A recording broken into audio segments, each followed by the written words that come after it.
السلام عليكم ورحمة الله وبركاته. بصوا يا جماعة، العلبة دي خربت الدنيا في كل مكان، اللي بيطلع لها دهب واللي بيطلع لها 5 جنيه واللي بيطلع لها 20 جنيه. المهم انا جبتها. اول حاجة فتحت دي طلع لي 10 جنيه، قلت يا بركة الله العلبة دي ب 100 جنيه. تاني واحدة راح طلع لي 20 جنيه، والله العظيم 20 جنيه اهي. ماشي، خدي يا رهب بتاعتك دي افتحيها، وانت بتاعتك اهي. لا انا عايز بتاعتي من تحت.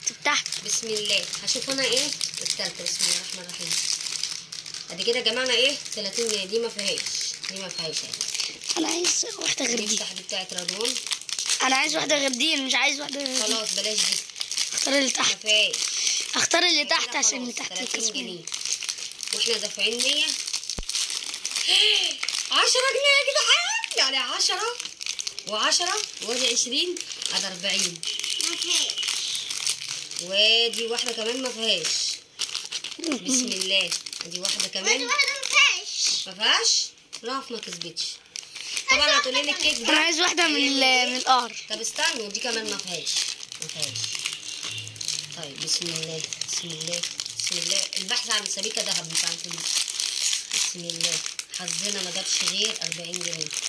خد افتحي بتاعتي. بسم الله بسم الله. ما فيهاش. يعني كده احنا هناكل كيك ب 60 جنيه. يا فرحه ما تمت يا جدعان. كسبتي؟ لا يبقى كده العلبه كلها خلصت اهو.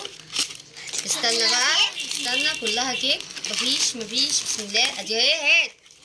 ادي واحدة وادي واحده كمان.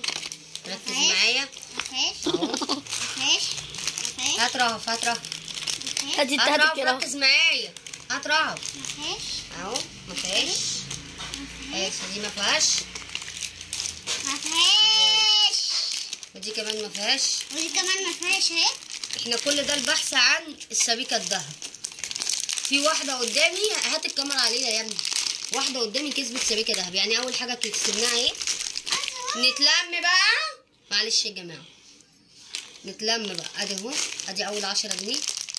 20 جنيه. بس ايه ده، ناس محترمه، الشركه دي محترمه. ليه بقى؟ مش دعايه ولا حاجه، حاطين الفلوس في قلب كيس. في ناس بقى بتحط الفلوس على الاكل وخلاص. ادي ايه 10 و20 و10. ادي ايه 30. يعتبر يا جماعه احنا جبنا كيكه او جبنا جاتوه ب 60 جنيه. وادي 40. الناس محترمه بصراحه، رجعوا لنا الفلوس. في ناس كسبوا، هات الكاميرا عليا شويه. في ناس بقى كسبوا ايه؟ كسبوا دهب. احنا كنا عايزين، ملناش حظ في الدهب، كنا عايزين نكسب ده. بس حلو 40 جنيه حلو، غيرنا ما بيلاقيش خالص. انا راضيه الحمد لله. تتعوض بقى في حاجه تانية الحمد لله. اقفل يا ابني على